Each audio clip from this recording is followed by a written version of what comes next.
خیابون میرزا ترسونزاده دوشنبه تاجیکستان یکی از مناطقی هستش که بافت سنتی و قدیمی خودش رو حفظ کرده و با اینکه در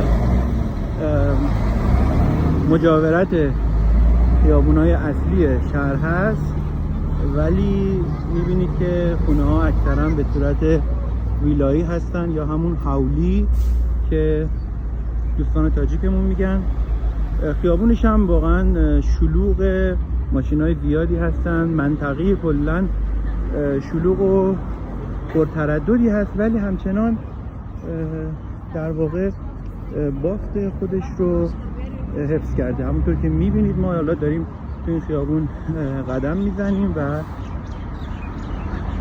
مناطق اطراف رو بهتون نشون میدیم.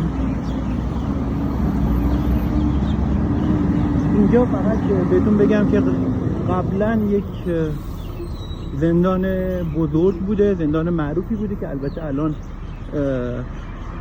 فکر میکنم که نیست، همچین چیزی به مرکز دیگه تبدیل شده و خب در سمت دیگه خیابون بود. کافه اینجا هست، مغازه های سوپرمارکت و سایر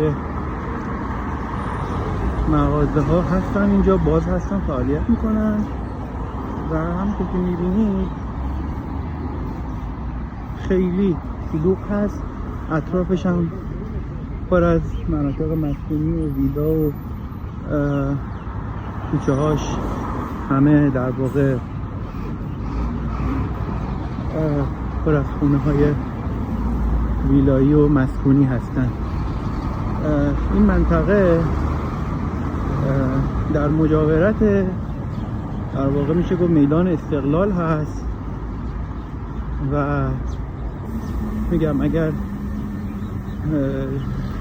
دنبال یک منطقه هستید که در واقع شلوغ باشه، پر جمعیت باشه و توش همه چیز هم پیدا بشه، میتونید به این منطقه مراجعه کنید. ممنون و متشکرم.